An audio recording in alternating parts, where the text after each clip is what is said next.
My 5-year-old dialed a random number crying, "Mommy collapsed." She had no idea she'd just called her billionaire father who never knew she existed. The phone rang at 3:14 a.m., not the gentle buzz of a text or the familiar chime of an alarm, but the harsh, demanding trill of an actual phone call. Julian Crestwood rolled over in his king-sized bed, squinting at the unknown number glowing on his screen. His first instinct was to decline. Who calls at this hour? Probably a wrong number, maybe a drunk dial, or worse, a scam about his car's extended warranty. But before you hear what happened when Julian answered that call, let me thank you for helping us reach 800 subscribers. If you want to know why this random call would completely shatter Julian's carefully constructed life, make sure you're subscribed, because the twist at the end will leave you questioning everything you thought you knew about family secrets. The number had a local area code, 512, Austin, Texas. Julian lived in Seattle now, for the past 7 years. He'd left Texas behind, along with everything else from that chapter of his life. His thumb hovered over the decline button for what felt like an eternity but was probably only 3 seconds. Then, against every logical thought screaming in his head, against his usual practice of never answering unknown numbers, he swiped to accept. "Hello?" His voice came out rough, thick with sleep and confusion. For a moment, just breathing. Quick, shallow breaths that made Julian sit up straighter, suddenly more alert. The quality of the silence told him this wasn't a robocall or a butt dial. Someone was there, someone trying to find the courage to speak. Then a small voice, barely above a whisper.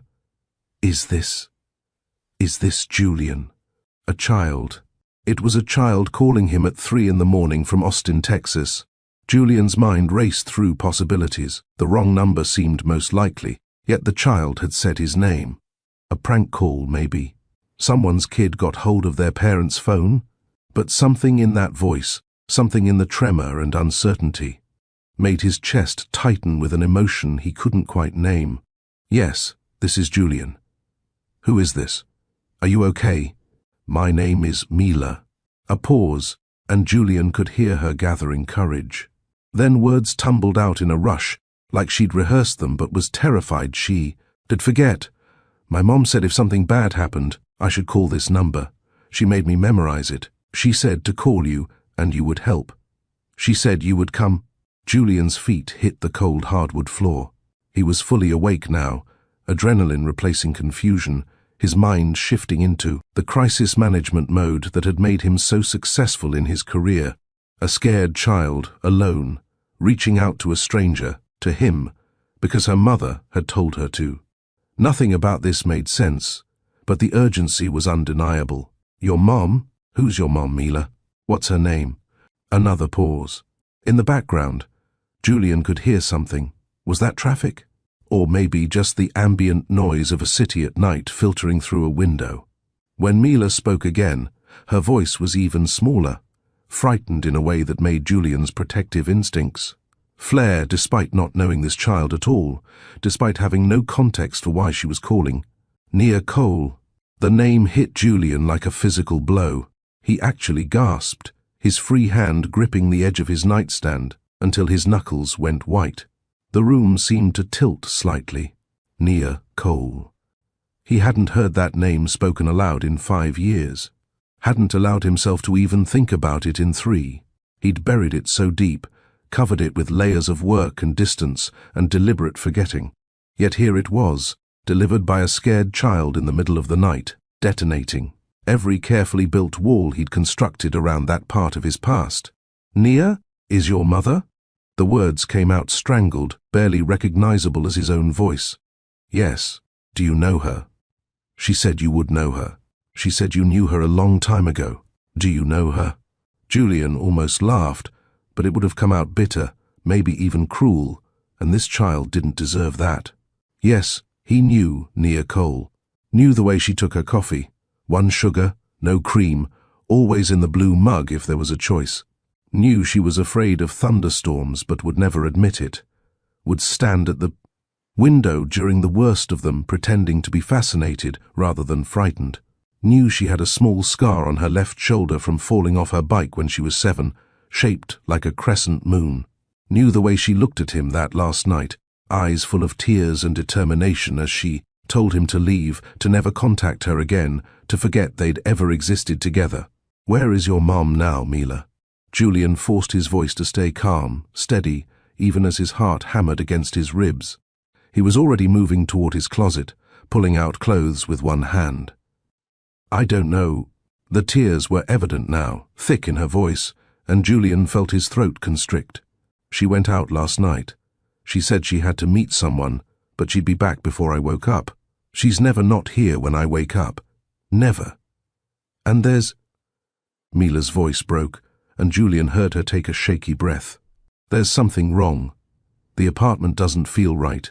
Julian was already pulling on jeans, phone pressed between his ear and shoulder, his movements automatic while his mind operated on 2 levels. One part focused entirely on keeping this scared little girl calm and safe. The other racing through implications, possibilities, the horrible weight of what this call might mean. Nia had a child. Nia had a child who knew Julian's name, who had his phone number memorized for emergencies. Mila, listen to me carefully. This is very important. Are you somewhere safe right now? Are all the doors locked? Yes, I'm in my room. I locked it like Mom taught me. She made me practice locking it fast. Good. Nia had taught her well. Of course she had. Even back then, even 7 years ago before this child existed, Nia had been cautious, strategic, always thinking 3 steps ahead. It's what had made her so good at navigating complicated situations, and ultimately what had made their ending so absolute. When Nia made a decision, she followed through completely. That's very good, Mila. You did exactly right. Now, I need you to tell me your address. Can you do that for me? There was rustling, like she was moving around, and Julian could hear the distinctive sound of paper being handled. Mom wrote it down for me, in case of emergency. It's in my special folder. It says 4782 Riverside Drive, apartment 23, B, Austin, Texas, 78704. Julian's hand froze in the middle of pulling on his shirt. Austin. She'd stayed in Austin. All this time, while he'd run to Seattle, built a new life, a new identity almost, deliberately choosing the farthest major city he could, while still staying in a comparable industry. She'd stayed right there. The same city, probably the same neighborhood, maybe even close to their old apartment, the one where they'd planned a future that never came, where they'd talked about hypothetical children and laughed at how far away that seemed. Mila, I'm going to come help you, okay, but it's going to take me a few hours because I live far away. I need to catch a plane from Seattle to Austin. Do you know where Seattle is? It's in Washington State. We learned the states. It's really far. You're right, it is far. But I promise, I'm coming. Now, while I'm traveling, I need you to stay in your room with the door locked. Do you have water in there? Any food? I have a juice box in my backpack from yesterday, and there's crackers in my drawer. Mom always keeps emergency snacks. Of course she did. Julian felt a sharp pain in his chest, pride and sorrow mixed together.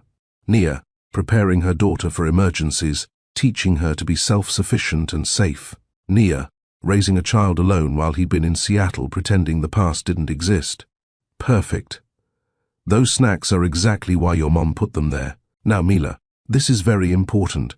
Has anyone else tried to contact you tonight? Has anyone knocked on your door or called you? No. But I thought I heard footsteps earlier, in the hallway outside.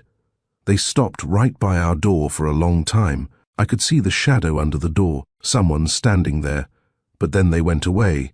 Julian's blood chilled. He grabbed his emergency go-bag from the closet, the one he'd maintained out of habit from his old life in Austin. The life he'd shared with Nia when things were complicated and sometimes dangerous.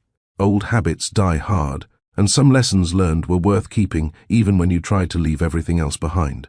If you hear those footsteps again, I want you to hide in your closet. Okay? Get in there and stay very, very quiet. Can you do that for me? Yes. Mom and I practiced hiding sometimes. She called it a game, but I knew it wasn't really a game. Games are supposed to be fun. That one made her sad even when she was smiling. Of course, even after everything, even after she'd pushed him away completely and rebuilt her life, Nia had been preparing for the possibility that the past might catch up. And now it had, in ways she'd apparently anticipated enough to give her daughter Julian's number, to make her memorize it, to designate him as the emergency contact after 5 years of absolute silence. Mila, I need to ask you something, and I need you to think carefully before you answer. It's okay if you don't know. How old are you? 5. I'll be 6 in October. Julian sat down heavily on the edge of his bed, the room spinning slightly around him. 5 years old. He'd left Austin 5.5 years ago, left in the middle of the night after Nia had begged him to go, after she'd ended everything between them, with words that still echoed in his dreams. The timeline was possible, more than possible. The math was inescapable. My birthday is October 15th, Mila continued, unprompted, her voice gaining a little strength as she talked about something concrete and normal. Mom says I was her best early surprise. She says I came when she needed me most, even though she didn't know she needed me. October 15th. Julian knew that date without having to calculate, knew it instantly because it was exactly 9 months after January 15th. The last night. He'd seen Nia, the night she'd ended everything between them with words. That had seemed cruel at the time, but now felt desperately protective. You need to leave. Tonight. Don't ask questions, don't look back, and whatever you do, don't try to contact me. If you ever loved me, you'll do this one thing I'm asking. Just go and don't come back. He'd argued, pleaded, demanded answers. But Nia had been resolute in a way he'd never seen before, desperate even, and there had been something in her eyes that looked like terror barely controlled. And because he had loved her, God, how he'd loved her, he'd done as she asked. Packed his things, taken the job offer in Seattle he'd been considering, and disappeared from her life. He'd assumed she'd gotten back involved with her old crowd, the dangerous people she'd sworn she'd left behind. He'd assumed she'd chosen that life over him, that he'd been collateral damage in whatever she'd gotten herself into. But now a 5-year-old girl was on the phone, scared and alone, with Nia's determination in her voice, and the timeline suggested impossible, terrible, wonderful things. Mila, he said, his voice carefully controlled, despite the emotions churning through him. I'm on my way. I promise you, I'm coming as fast as I can, and we're going to find your mom together. Everything is going to be okay. Do you believe me? You promise? Such a small voice, carrying such enormous trust, trusting a stranger because her mother had told her to, believing in promises from someone she'd never met. I promise. Cross my heart. Now, I need to hang up so I can book a flight and start driving to the airport, okay? But I'm going to call you right back in just a few minutes from my car, and we can stay on the phone together while I drive. Does that sound good? Okay. Julian? Yes, sweetheart. Mom said you were brave. She said you were the bravest person she ever knew. She said if I ever needed help and she couldn't be there, you would come. She promised me you would come. The words nearly broke him. After everything, after the way things ended, after 5 years of silence so complete. It was like they'd never existed to each other. Nia had told her daughter about him, had kept his number active somehow, had taught it to Mila, had promised this child that Julian would answer if called. What else had she told her? And more importantly, what hadn't she told her? Or him? Your mom is pretty smart, Julian managed, his throat tight. And she's right. I'm coming, Mila. I'm coming right now. Stay safe, stay in your room, and I'll call you back in 3 minutes. Count to 60 3 times, okay? I can do that. I'm good at counting. He ended the call and stood there for a moment in his expensive, empty apartment, looking at his reflection in the darkened windows. 35 years old, successful by every external measure, and completely hollow. He'd built this life methodically after leaving Austin, each promotion a step further. From who he'd been, each achievement a brick in the wall between past and present. He'd become indispensable to his company, the man they called when deals went sideways, when negotiations needed precision and cold calculation. Being needed professionally had replaced being wanted personally, and most days he'd convinced himself it was enough.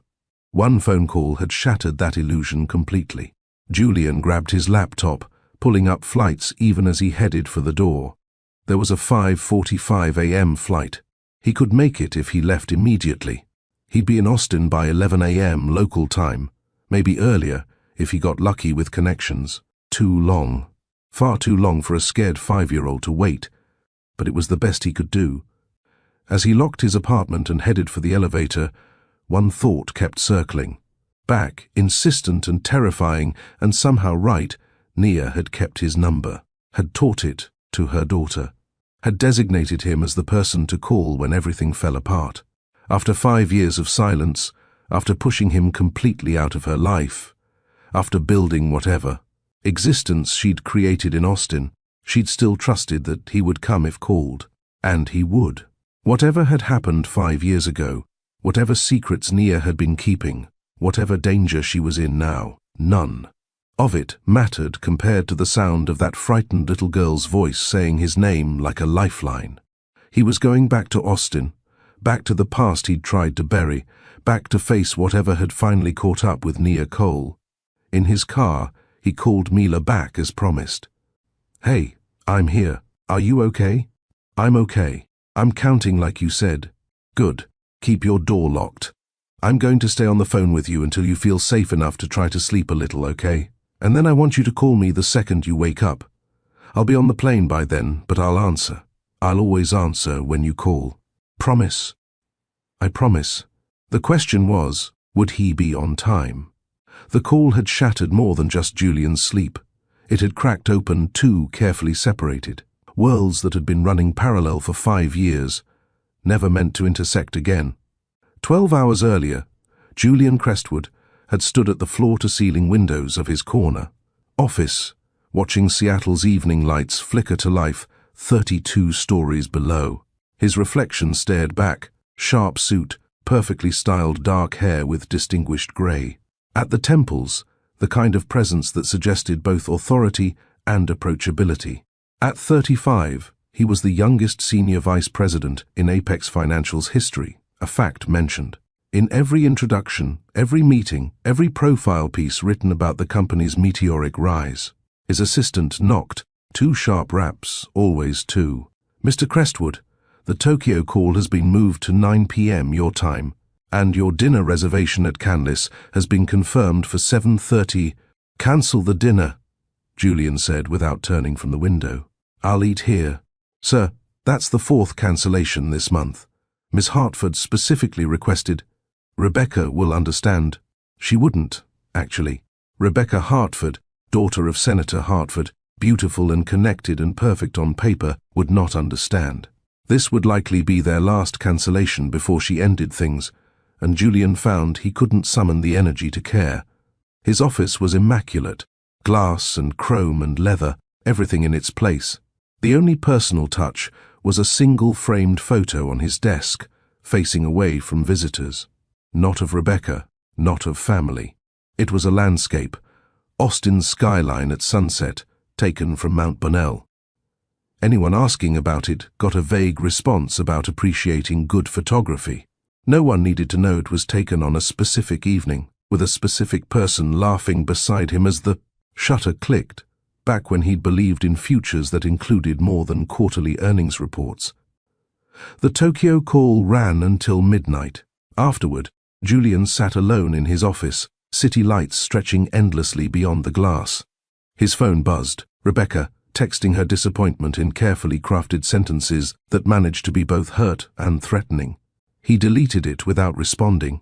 This was his life now. 12-hour days that bled into 16. Deals worth millions that felt hollow even as they closed.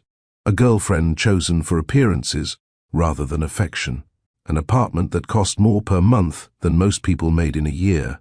Furnished by a decorator who'd never asked what he actually liked. Everything is perfectly orchestrated, controlled, empty. He'd built this life methodically after leaving Austin. Each promotion a step further from who he'd been. Each success a brick in the wall between past and present. He'd become indispensable to Apex, the man they called when deals went sideways, when negotiations needed a surgeon's precision. Being needed professionally had replaced being wanted personally, and most days he convinced himself it was enough. The drive home was silent, no music, no podcasts, just the hum of his Tesla through empty streets. The parking garage of his building echoed with his footsteps. The elevator rose soundlessly to the penthouse. His apartment greeted him with automated lights and perfect climate control, everything responding to his presence while emphasizing his aloneness. He poured himself a scotch, Macallan 18 because that's what successful men drank, and stood at another wall of windows, looking out at a city where he knew everyone was important and no one who mattered. Somewhere, his phone showed 3 missed calls from his mother in Florida, asking when he'd visit, if he was seeing anyone special, if he was happy. He'd call her back tomorrow with the same pleasant lies he always told. This was Julian Crestwood's world at 2 a.m., successful, solitary, sustainable. A life built on the ruins of something real, something he'd convinced himself was better forgotten. Until a phone rang at 3:14, and a small voice said a name he'd trained himself not to think. And everything he'd built revealed itself as exactly what it was, an elaborate structure built on emptiness. 800 miles away, 18 hours before she would disappear, Nia Cole was practicing addition problems at the kitchen counter while scrambling eggs. Her daughter Mila sat at their small dining table, tongue poking out in concentration as she colored, inside the lines of a unicorn drawing, occasionally calling out math problems for her mother to solve. "Mama, what's 47 plus 38? 85, Nia said without hesitation, sliding the eggs onto a plate decorated with dancing bears. Mila's favorite from the thrift store last month. "That's right. You're getting faster. I have a good teacher," Nia said, smiling at her daughter's pride. Their apartment was small, 2 bedrooms, 1 bathroom, kitchen flowing into the living room, without much distinction between the spaces. But every inch radiated warmth that had nothing to do with the temperature and everything to do with how it was filled. Mila's artwork covered the refrigerator in layers, new pieces taped over old ones until the door was a collage of rainbows and stick figures and elaborate princess castles. Mismatched furniture created from garage sale finds had been transformed with colorful throws and cushions. Books everywhere, stacked on shelves, piled on tables, tucked into corners, spilling out of the basket by the couch. The public library was their second home, Mila already reading at a first-grade level despite being only 5. Nia watched her daughter eat, memorizing the moment like she did every morning. The way Mila hummed while chewing, the careful way she cut her toast into squares. Before eating it, the milk mustache she always got and never noticed. Have you ever kept a truth because you were afraid of becoming someone's burden? Drop a comment if you've been there. Because that's what Nia had done, kept the biggest truth of her life locked away, convinced she was. Protecting everyone involved, carrying the weight alone because it seemed safer than sharing it. "Mama, you're not eating," Mila observed, sharp as always, missing nothing. "Just not hungry yet, baby. Finish up. We need to leave for school in 10 minutes.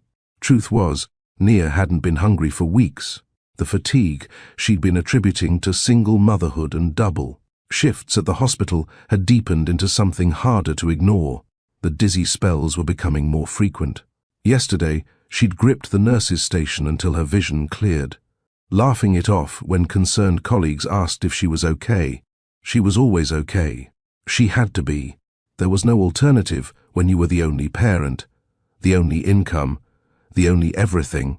The morning routine was precise, honed over 5 years into smooth efficiency. Brush teeth, braid Mila's hair with whatever colored ribbons matched her outfit, pack backpack, double-check homework folder. Nia's own preparation was minimal. Scrubs, ponytail, chapstick. She'd stopped trying to hide the dark circles under her eyes. Concealer was an expense that could go toward Mila's college fund instead. Every dollar had a destination, every choice weighted against future possibilities.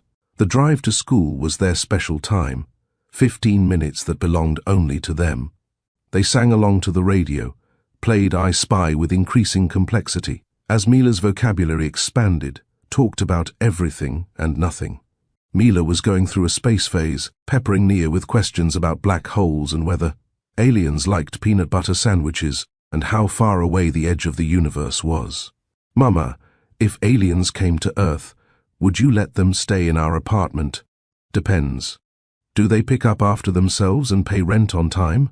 Mila giggled, the sound that made every sacrifice worth it, every double shift, every skipped meal.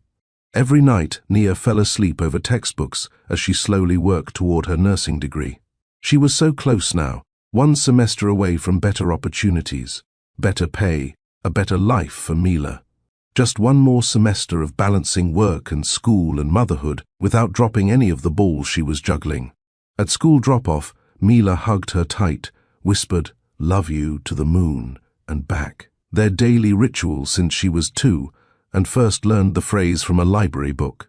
Nia watched her skip toward the entrance, backpack bouncing before driving to Austin General for her 12-hour shift in the emergency room.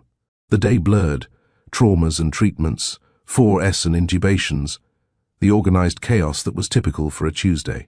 She was good at her job, great even. The attending physicians requested her specifically, trusted her instincts, and relied on her to handle the difficult cases. Dr. Rodriguez pulled her aside during a brief lull around 3 p.m. "Nia, you look exhausted. When's the last time you took a real break?" "I'm fine, doctor. I just need more coffee." He frowned but didn't push. They were short-staffed as always. They couldn't afford to lose her. She couldn't afford to lose the hours. The math was simple and unforgiving. No hours meant no paycheck. No paycheck meant no rent. No rent meant no stable home for Mila. So Nia stayed on her feet, ignored the fatigue, and kept moving. By 7 p.m., the dizziness returned with a vengeance. Nia locked herself in a supply closet until the world stopped spinning, gripping the metal shelving until her hands ached, breathing slowly until her vision cleared.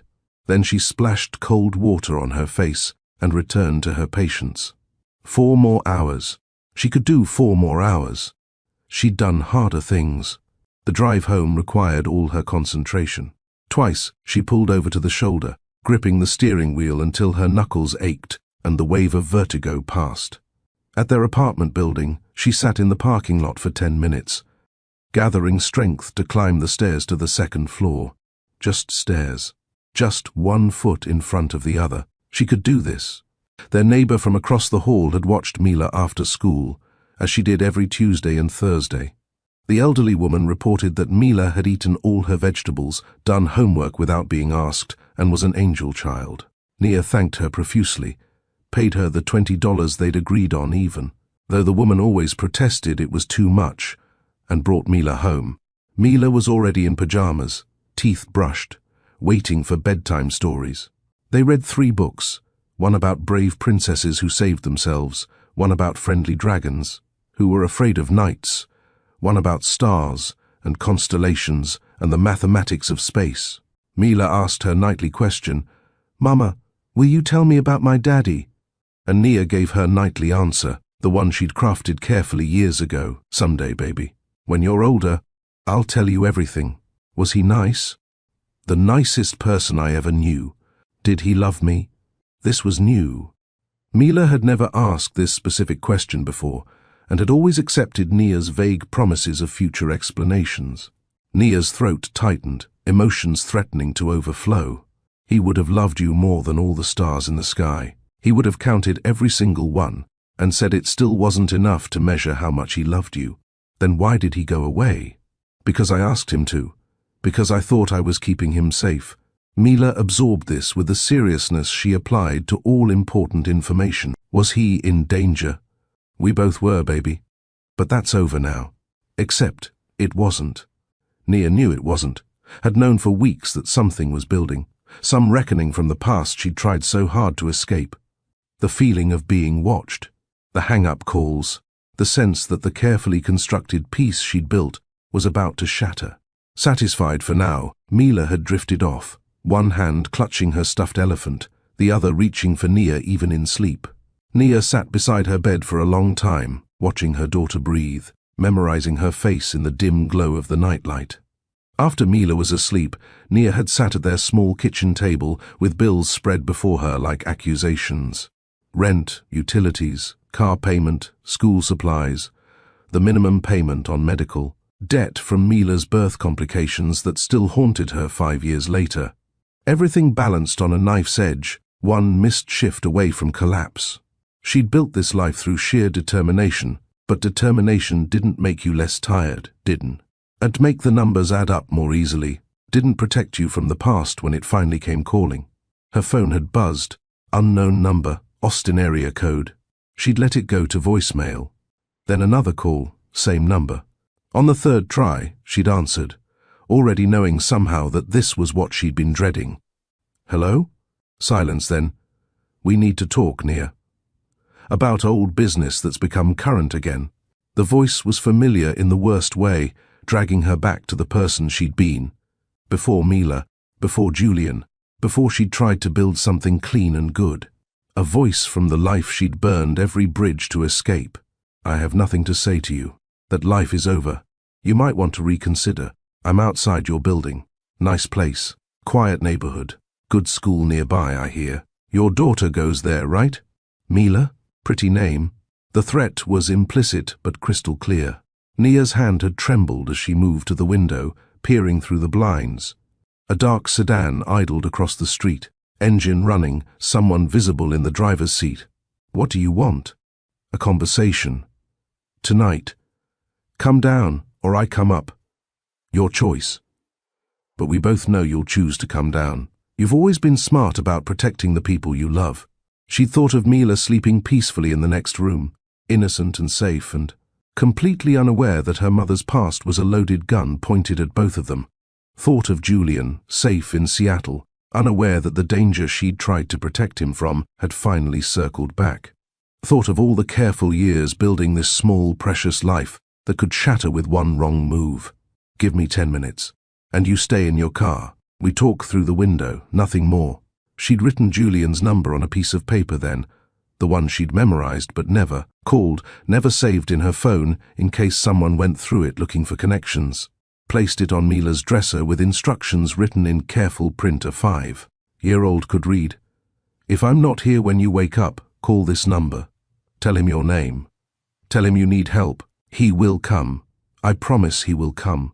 Then she'd kissed her daughter's forehead, whispered, I love you more than you'll ever know, and walked out to face whatever consequences had finally caught up with her. Now, as Julian's plane descended toward Austin, and Mila waited in her locked room counting to 60, for the third time, two worlds were about to collide. In the hospital, an unconscious woman had been admitted as a Jane Doe an hour earlier, found collapsed in her apartment building's stairwell by an early morning resident. No identification. Injuries suggesting assault.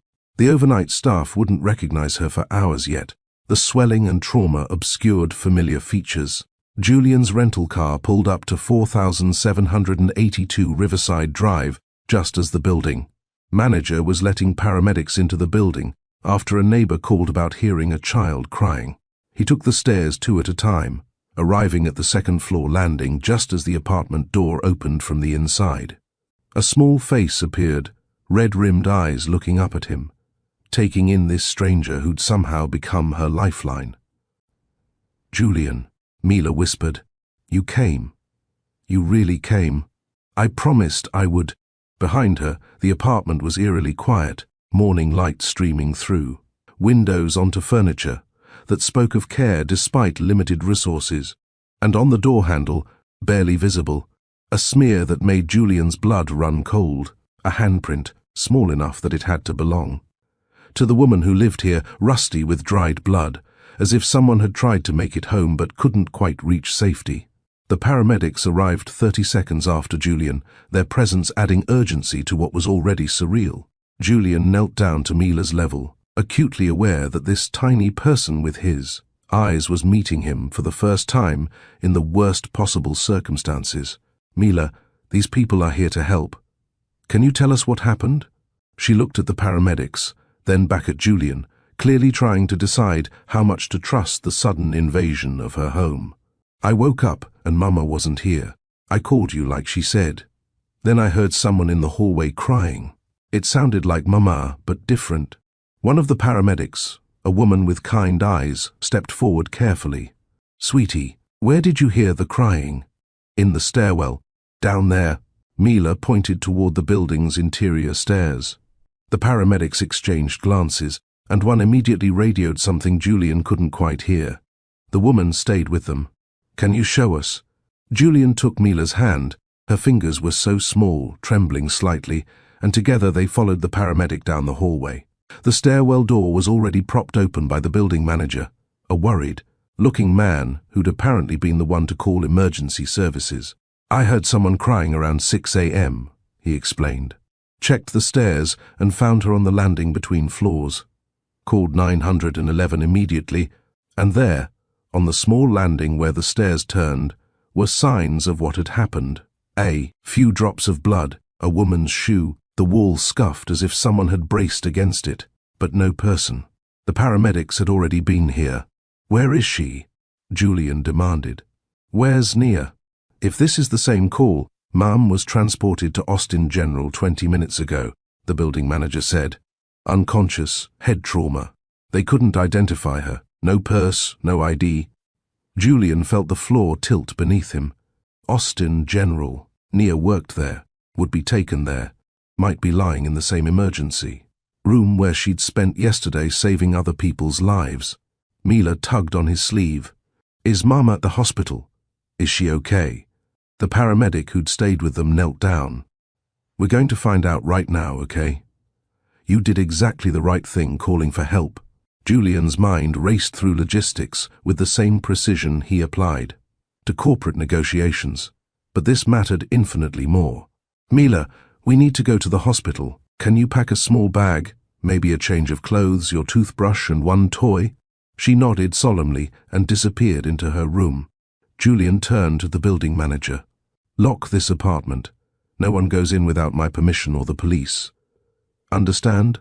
Sir, I don't know who you are. I'm her father, Julian said, the words feeling strange and right and terrifying all at once. And until her mother can speak for herself, I'm in charge. Lock it. The man nodded, intimidated by something in Julian's voice that left no room for argument. Mila returned with a small backpack, her stuffed elephant's grey trunk visible from the top. She'd also put on sneakers with lights that blinked when she walked. Such a normal, childish thing in the middle of chaos. Ready, she announced. At the hospital, the early morning shift was in transition, staff moving, with the controlled urgency that defined emergency rooms everywhere. Julian approached the desk with Mila's hand firmly in his. We're looking for a Jane Doe brought in about 30 minutes ago. Found in an apartment building stairwell. Head trauma. The nurse typed something, frowning at her screen. Are you family? Yes. The lie came easier this time. This is her daughter. I'm the father. The nurse's expression softened as she looked at Mila. She's in trauma by 3. Dr. Rodriguez is with her now. Let me page him. They were directed to a waiting area that smelled of antiseptic and anxiety. Mila sat close to Julian, Mr. Elephant in her lap, her legs swinging because they didn't quite reach the floor. Have you been here before? Julian asked, needing to fill the silence. Lots of times. Mama works here. Sometimes she brings me on weekends when she can't find someone to watch me. The nurses let me color at their station. She looked around with familiarity. That's where the vending machines are. That's where the bathroom is. That hallway goes to where Mama works. The casual knowledge of a child who'd spent significant time in these corridors broke Julian's heart. How many shifts had Nia worked while juggling childcare? How many times had Mila sat in this waiting room or at a nurse's station, entertaining herself while her mother kept other people alive? A doctor in scrubs approached them, his expression carefully neutral in the way medical professionals learn to master. Family of Jane Doe from Riverside Drive? Julian stood. Yes. Her name is Nia Cole. She works here. She's a nurse in this, The doctor's eyes widened slightly. Nia? The woman we brought in is Nia? You know her? I'm Dr. Rodriguez. I work with her. God, I didn't recognize her with the swelling. He ran a hand over his face, clearly shaken. Why didn't she have an ID? What happened? We're trying to figure that out. How is she? Dr. Rodriguez glanced at Mila, clearly weighing how much to say in front of a child. She's stable. Concussion, 2 broken ribs, some contusions. We're monitoring for internal bleeding, but so far everything looks manageable. She regained consciousness briefly. Can we see her? Mila asked, her voice small but determined. Just for a moment. She needs rest. Doctor. Rodriguez led them through the emergency department, past curtained bays and monitoring equipment, to a room where Nia lay connected to various machines. Julian's first sight of her in 5 years hit him like a physical blow. Even bruised and swollen, even connected to 4S and monitors, she was unmistakably the woman he'd loved. Her hair was shorter, her face thinner, but the curve of her jaw, the shape of her hands resting on the white sheets, all achingly familiar. Mama! Mila rushed to the bedside, and Nia's eyes fluttered open. Mila, baby, come here. Her voice was rough, barely above a whisper, but filled with relief. Mila carefully hugged her mother, mindful of the tubes and wires. I called Julian like you said. He came all the way from Seattle. Nia's eyes moved past her daughter, finding Julian standing near the door. For a long moment, they just looked at each other across 5 years of silence and secrets. Julian. The word came out broken, disbelieving. You actually came? Of course I came. He moved closer, drawn by something stronger than confusion or hurt, or any of the complicated emotions churning through him. You shouldn't be here. It's dangerous. We'll talk about that later. Right now, you need to rest. Mila, is she? Nia's hand reached for her daughter's face, checking for injuries, for signs of trauma. She's safe. Brave, actually. She did everything exactly right. Nia's eyes filled with tears. I tried to make it back. I got to the stairs, but everything went black. I was so scared she'd wake up alone. She wasn't alone for long, Julian said quietly. You made sure of that. Dr. Rodriguez cleared his throat. Nia, the police are going to want to talk to you. Your injuries are consistent with assault. Can you tell us what happened? Nia's face went carefully blank, the same expression Julian remembered from years ago when she was hiding something difficult. I fell. Down the stairs. Just clumsy. Nia. I fell, she repeated, more firmly. That's all. Julian recognized the lie, could see Dr. Rodriguez didn't believe it either, but pushing wouldn't help. Not now. Not with Mila listening to every word. Mama, are you going to be okay? Mila's voice was tiny, frightened in a way she hadn't allowed herself to sound on the phone with Julian. I'm going to be fine, baby. I just need to rest here for a little while. Can I stay with you? Nia looked at Julian, a question in her eyes. Julian needs to take you somewhere safe, somewhere you can sleep and eat and be a kid for a few hours. I'll be right here when you come back. But I need you to be brave a little longer, okay? Can you do that for me? Mila nodded, but her lower lip trembled. Julian felt something shift in his chest, some protective instinct he'd never experienced before. Mila, he said gently, why don't we let your mom rest for a few minutes? We can get breakfast and come right back. Promise, we'll come back. I promise.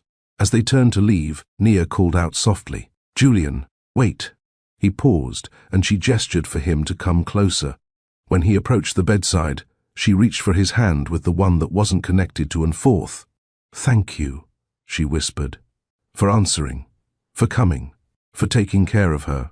Always, he said, and meant it with an intensity that surprised him. There are things you need to know about what happened 5 years ago, about Mila, about why, later, when you're stronger, when we have time and privacy. He squeezed her hand gently. Right now, just focus on healing. The apartment, there's a folder on my nightstand, legal documents, emergency information. You'll need, I'll find it. Don't worry about logistics right now. Her eyes searched his face, looking for something. Anger, maybe, or resentment for the years she'd stolen from him. Whatever she was looking for, she didn't seem to find it. Instead, Fresh tears spilled down her cheeks. "I'm sorry," she said, "for everything. For pushing you away, for keeping Mila from you, for—" "Nia." He stopped her with a gentle pressure on her hand. "We have time now. Time to talk, to explain, to figure everything out. You don't have to apologize for surviving." Dr. Rodriguez stepped forward. "She really needs to rest. The sedatives are going to kick in soon anyway." Julian nodded and stepped back. Mila gave her mother one more careful hug, whispering something Julian couldn't hear. Then they left, walking through the emergency department that was Nia's professional home, but was now the site of her own crisis. In the parking lot, the morning sun was fully up, Austin coming to life around them. Julian looked down at Mila, this small person who'd entered his life 6 hours ago and already rearranged everything he thought he knew about himself. "Are you hungry?" "A little. Mama usually makes pancakes on Wednesdays. Then let's find pancakes, and then we'll figure out what comes next." She took his hand as they walked to his rental car, and Julian felt the weight of responsibility settle onto his shoulders. Not burden, responsibility. The difference was everything. Somewhere behind them, Nia was drifting into medicated sleep, trusting him with the most precious thing in her world. Somewhere ahead, there were questions that needed answers, dangers that needed addressing, and a life that needed building from fragments and possibilities. But right now, there was a little girl who needed pancakes and reassurance. That her world, though shaken, was not shattered beyond repair. Julian had answered the call at 3 a.m. Now he was learning what that answer really meant. They found a diner 3 blocks from the hospital, the kind of place with laminated menus and bottomless coffee, where the waitress called everyone Hon and didn't ask questions about the man and little girl who clearly hadn't slept. Mila studied the menu with intense concentration, though Julian suspected she already knew what she wanted. "Mama always gets me the chocolate chip pancakes," she said. "But she says I have to eat fruit too." "Your mama sounds smart. How about chocolate chip pancakes and a side of strawberries?" "Okay." She looked at him seriously. "Are you really my daddy?" The question, asked so directly in a public diner at 8 a.m., made Julian's heart stop. Around them, the ordinary sounds of breakfast continued, clinking silverware, coffee being poured, conversations about weather and work. But at their table, the world had narrowed to this moment. "I think I am," Julian said carefully. "Your birthday is October 15th, right?" "Yes." "And you're 5, about to be 6? "Yes. I knew your mom a long time ago. We were together until about 5.5 years ago, so the timing would be right." Mila absorbed this information, her expression thoughtful beyond her years. "Did you know about me? Before I called?" "No, sweetheart, I didn't know. If I had known, nothing in the world could have kept me away. Mama said you had to leave. She said it wasn't your fault." Julian felt his throat tighten. Even in his absence, Nia had protected him, had given him grace he wasn't certain he deserved. "What else did she say about me?" "That you were kind, that you helped people, that you were really good at math." Mila smiled slightly. "I'm good at math too. I can do problems in my head." "Can you? What's 23 plus 49? 72, she answered immediately. "That's right. How about 96 minus 38? 58. Julian couldn't help but smile. "You're very good at math. Mama says I get it from my daddy. I guess she meant you." The pancakes arrived, and for a few minutes they ate in comfortable silence. Julian watched Mila cut her food into precise squares, organize her strawberries by size, approach breakfast with the same methodical attention he applied to everything. The resemblance was undeniable, not just physical, but in mannerisms, in the way her mind worked. Julian. She'd set down her fork, her expression serious. "Is Mama really going to be okay?" "The doctor said she's stable. That means she's not getting worse. She just needs time to heal. She's been really tired lately, more tired than usual. Sometimes I wake up and she's fallen asleep at the table with her books." "Books?" "She's going to school, to be a better nurse. She studies after I go to bed, but I hear her sometimes." Mila pushed a strawberry around her plate.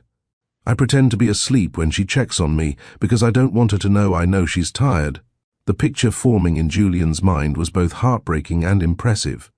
Nia working full-time, raising a child alone, pursuing her degree, all while carrying whatever secrets had driven her to push him away. And doing it with such care that her daughter knew to protect her mother's feelings even at 5 years old. "Your mom is very strong," Julian said, "but everyone needs help sometimes. That's why she taught you to call me. She kept your number in a special place. She made me memorize it. She said to never write it down, just remember it." Mila looked at him with those unsettling green eyes. "Why did she hide it if you're my daddy? How do you explain adult complications to a 5-year-old? How do you talk about danger and sacrifice and impossible choices without scaring a child who'd already been through too much?" "Sometimes grown-ups make hard decisions to keep people safe," Julian said slowly. "Your mom thought keeping us apart would protect both of us. She was wrong about that, but she was trying her best. Are you mad at her?" "No, I'm not mad. Are you mad at me? For calling you?" Julian reached across the table, taking her small hand in his. "Mila, you calling me might be the best thing that's ever happened to me. I'm not mad. I'm grateful." She seemed satisfied with this answer and returned to her pancakes. Julian pulled out his phone, scrolling through the logistics that needed handling. His assistant had sent increasingly frantic emails about meetings he was missing. Rebecca had called 4 times. His boss wanted an explanation for his sudden disappearance. All of it felt distant, irrelevant. He typed a quick response to his assistant, "Family emergency. Will be out of office indefinitely. Cancel everything." Then he turned his phone face down and focused on the little girl across from him. After breakfast, they returned to the hospital. Dr. Rodriguez met them in the hallway outside Nia's room, his expression troubled. "She's awake and asking for both of you. But Julian, can I speak with you privately first?" Julian looked at Mila. "Can you sit right here for just a minute? Don't move from this chair." "I won't." Dr. Rodriguez led him a few feet away, lowering his voice. "Those injuries aren't from a fall. I've seen enough assault cases to know the difference. Someone hurt her deliberately. I suspected as much. She won't say what happened, won't file a police report, but whoever did this could come back. They won't get near her again," Julian said, with a certainty that surprised him. "The police were here earlier. They wanted to ask questions, but Nia refused to talk to them. There's not much they can do if she won't cooperate." "Doctor," Rodriguez hesitated, "I don't know what your situation is, what your relationship was or is, but she needs support right now. And protection, probably. She'll have both." They returned to collect Mila, and Dr. Rodriguez led them to Nia's room. She was sitting up slightly, her face still swollen, but her eyes clearer than they'd been earlier. "Baby," she said when Mila entered, opening her arms. Mila climbed carefully onto the bed, mindful of the medical equipment. "We got pancakes. Julian, let me get chocolate chips." "Did he?" Nia's eyes found Julian's over their daughter's head. That was nice of him. He's really good at ordering breakfast. And he knows math like me. A small smile crossed Nia's bruised face. "I told you that you got that from somewhere." Julian pulled a chair close to the bed, but not too close, maintaining the careful distance that felt necessary given the complicated history between them. "Dr. Rodriguez says you can probably be discharged this afternoon if your scans look good." "I don't have insurance that'll cover a hospital stay," Nia said quietly. "I need to leave as soon as possible." "You work here, don't they?" "I'm part-time, no benefits yet. I was supposed to go full-time next month when I finish my degree."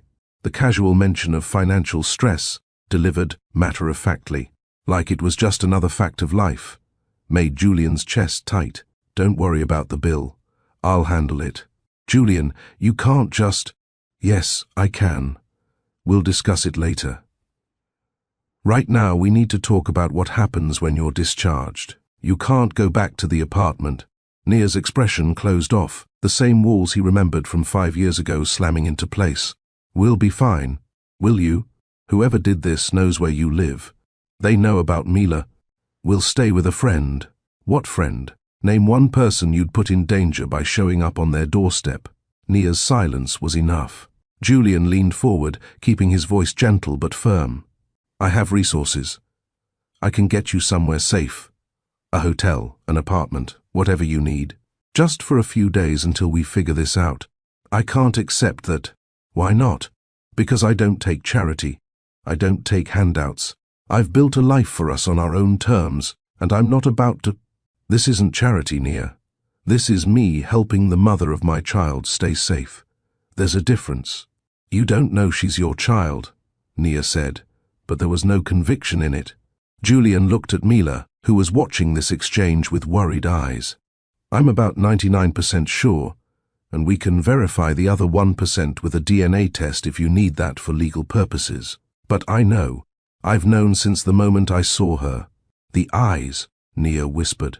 The eyes, the math skills, the way she organizes her food before eating it. She's mine, Nia.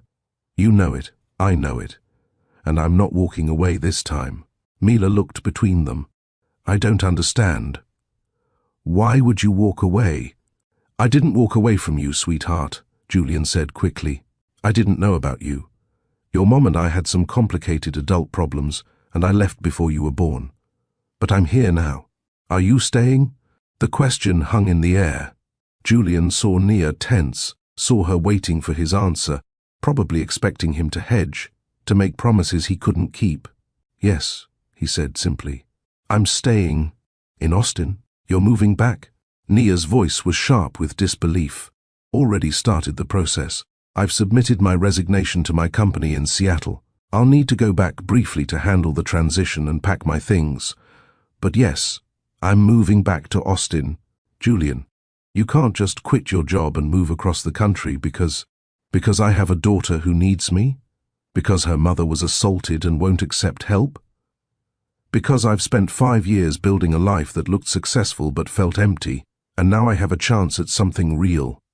He met her eyes steadily. Watch me. Nia's composure cracked, tears spilling down her cheeks. You don't owe us anything. I made the choice to push you away. I made the choice to raise her alone. Those were my decisions, my consequences, and I'm making my choice now. I'm choosing to be here, to help, to be her father. He paused. If you'll let me, I don't know how to do this. How to let someone in after being alone for so long. We'll figure it out. One day at a time. One pancake breakfast at a time. Mila, who'd been silent during this exchange, spoke up. I want him to stay, Mama. Is that okay? Nia looked at her daughter, then at Julian, something shifting in her expression. The walls didn't come down completely, but they lowered slightly. Okay, you can help. But we need rules, boundaries, discussions about everything before decisions get made. Agreed. And you don't just take over. I've been making decisions for her for 5 years. You don't override me. I wouldn't dream of it. And we tell her the truth. Age-appropriate truth, but truth. No more secrets. That works both ways, Nia. You need to tell me what happened last night. Who hurt you? What are you running from? She was quiet for a long moment. Then, not here, not now, but yes, you deserve the truth. Dr. Rodriguez knocked and entered, chart in hand. Good news. Your scans are clear. I'm comfortable discharging you with strict instructions for rest. Absolutely no work for at least a week. Preferably 2. I can't miss 2 weeks of work. I'll talk to the administration, Dr. Rodriguez interrupted. We'll figure out paid leave, short-term disability, something. Nia, you take care of everyone else. Let us take care of you for once. After he left, Julian stood. I'm going to go make some phone calls, get arrangements made. Mila, do you want to stay with your mom or come with me? Stay with Mama. Okay, I'll be right outside if you need me. In the hallway, Julian leaned against the wall and finally let himself process everything that had happened in the past 12 hours. He'd answered a phone call from a stranger, flown across the country, met his daughter, found the woman he'd never stopped loving even when he tried, and made a commitment that would change the trajectory of his entire life. His phone buzzed again, his boss this time, demanding answers. Julian answered, keeping his voice low. I need to take a leave of absence. Family emergency. Julian, we're in the middle of the Tokyo deal. You can't just... I'm sorry. I know the timing is terrible, but this is non-negotiable. How long? I don't know. Indefinitely. Actually, consider this my official resignation. I'll send formal documentation, but I can't do this anymore. You're throwing away your career over a family emergency. What family? You don't have... I do now. I'll be in touch about the transition. He hung up before his boss could argue further. The relief was immediate and surprising. 5 years of building a career that meant nothing, and walking away felt like freedom. When he returned to the room, Mila was curled against Nia's side, both of them drowsy. They looked up when he entered. All set, he said. There's a corporate apartment building near here. I've rented a 2-bedroom for the next month. Furnished, secure, available immediately. Julian, it's already done. You can argue with me about it later when you have more energy. Right now, let's just accept help when it's offered. Nia studied him for a long moment, then nodded. Okay, thank you. It wasn't much, just 2 words of acceptance. But it felt like progress. Mila yawned, her eyes drifting closed. Are you going to stay at the apartment too? She asked Julian sleepily. He looked at Nia, making it her choice. She hesitated. Then we have 2 bedrooms. You can take the second one. If you want. I want, Julian said simply. And just like that, they became something they'd never been before. A family, fragile and uncertain, but together. The apartment was generic but clean. Corporate housing designed for temporary stays, with neutral colors and furniture that belonged to no one. Nia slept most of the first day, her body finally allowing itself to rest now that she wasn't solely responsible for everything. Julian and Mila navigated their new reality with careful politeness, 2 strangers learning each other through small interactions. Do you like grilled cheese? Julian asked, staring at the unfamiliar kitchen. Yes. Cut diagonal, not straight across. Diagonal. Got it. What else should I know? Mila considered this seriously. No crusts. Mama says I have to eat them, but you're new, so maybe you have different rules. How about we compromise? Half the crusts.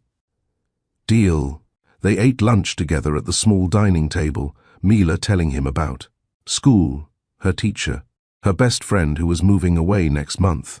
Julian absorbed every detail, hungry for the ordinary information that made up his daughter's life. Do you have any kids besides me? Mila asked suddenly. No. Just you. Do you have a wife? No. I have a girlfriend. Well, had a girlfriend. In Seattle. But we weren't married. Is she nice? Julian thought about Rebecca, with her perfect pedigree and carefully managed life. She's nice enough, but we weren't right for each other. Because of me? No, sweetheart. We weren't right for each other long before I knew about you. I just didn't want to admit it. Mila absorbed this, then returned to her sandwich. Julian marveled at how easily she accepted these complicated truths, how resilient children could be when given honest information in manageable pieces. That evening, after Mila was asleep in one bedroom and Nia was resting in the other, Julian sat in the living room with his laptop, researching Austin neighborhoods, schools, and what it would take to build a real life here instead of a temporary solution. His phone buzzed. Rebecca, again. He'd been avoiding her calls, but that wasn't fair. He answered. Finally, she said, her voice sharp. Do you have any idea how humiliating this has been? Everyone asking me where you are. What family emergency could be more important than your job? I'm sorry for the embarrassment. I should have called sooner. That's it? You're sorry for the embarrassment? Julian, you disappeared in the middle of the night. You quit your job. You won't answer questions. What's going on? I have a daughter, in Austin. I just found out. Her mother was injured, and they need me here. Silence then. You have a daughter. How old? 5. Almost 6. More silence as Rebecca did the math. We'd been together for 8 months. You had a child this whole time and didn't know. The mother and I broke up before she knew she was pregnant. She never told me. And you believe her? Julian, This sounds like a setup. Some woman from your past sees you're successful now, and suddenly there's a convenient child. It's not like that. How do you know? Have you done a paternity test? Verified any of this? Julian thought about Mila's eyes, her mathematical mind, the way she organized her world with the same precision he'd always used. I know. That's not good enough. You're throwing away your entire life on instinct? I'm not throwing away my life. I'm finding it. For the first time in years, I'm exactly where I'm supposed to be, with some woman who kept your child from you. Julian, listen to yourself. This is insane. Maybe. But it's my insanity to navigate. Rebecca, you deserve someone who's fully present, fully committed. That was never going to be me. I'm sorry I wasted your time. Don't do this. Come back to Seattle. We can talk about this reasonably. There's nothing to talk about.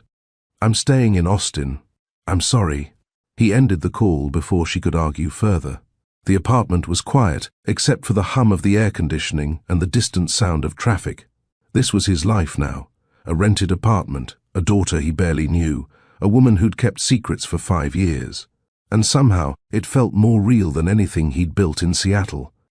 The bedroom door opened, and Nia emerged, moving carefully. One hand pressed to her ribs. Heard you on the phone. Is everything okay? Just ending things with my girlfriend. Ex-girlfriend now. I'm sorry. I'm not. He gestured to the couch. Want to sit? We should probably talk. Nia lowered herself onto the couch with a wince, keeping distance between them. For a long moment, neither spoke. The weight of 5 years sat heavy in space. I need to tell you about Harper Place, Nia said finally. Okay. It's not a place. It's a safety deposit box at Harper Bank downtown. Everything's there. Birth certificate with your name, DNA test results from when. Mila was 1, legal documents, money for emergencies. I wanted her to have proof, when she was older, that she wasn't abandoned, that you didn't know. Julian absorbed this, another piece of the careful planning Nia had done to protect everyone. You put my name on her birth certificate? I couldn't lie about that. Not on something so permanent. I told the hospital you were deployed overseas, couldn't be present. It explained the absence without complications. What else is in the box? About $12,000. Emergency fund in case something happened to me. And a letter to you, explaining everything, with instructions for a lawyer to find you if I died. Julian felt his throat tighten. You planned for every contingency. I had to. When you're alone with a child, you plan for everything. You weren't supposed to be alone. Nia looked at him, her expression complicated. I made choices that led to that. I don't get to complain about the consequences. Tell me what happened. 5 years ago. The real reason you pushed me away. She was quiet for so long, Julian thought she might refuse. Then she started talking, her voice low and steady. You remember what I was doing when we met? The work I'd left behind? You said you were done with that life, that you were going straight, getting your nursing prerequisites, building something clean. I did, but the people I used to work for don't really accept resignations. They just wait. And eventually they came back. She twisted her hands in her lap. His name was Vincent Reeves. He wanted me to do one more job. Said if I didn't, there would be consequences. For you, you should have told me. We could have handled it together. How? You were in finance, Julian. Clean record, promising career. Getting involved with my mess would have destroyed everything you were building. And Vincent was serious. He showed me photos. You leaving work, you at the gym, you at our apartment. He knew your entire routine. So you chose to protect me by ending us. I chose to protect you by making you leave. I thought if you were gone, out of Austin, completely separated from me, he'd leave you alone. And he did. She paused. What I didn't know was that I was already pregnant. Found out 2 weeks after you left. Julian tried to imagine it. Nia, alone, discovering she was pregnant with his child, unable to reach out because she was trying to keep him safe. Why didn't you call once you knew? Because Vincent was still watching, still checking. For the first year, he'd ask about you occasionally. making sure we stayed separated. If I'd brought you back, if you'd known about Mila, he would have used both of you against me. What happened to him? To Vincent? Nia's expression darkened. He died 3 years ago. Car accidents, they said, but in that world, accidents are rarely accidental. Someone else took over his operations, but they didn't care about old threats.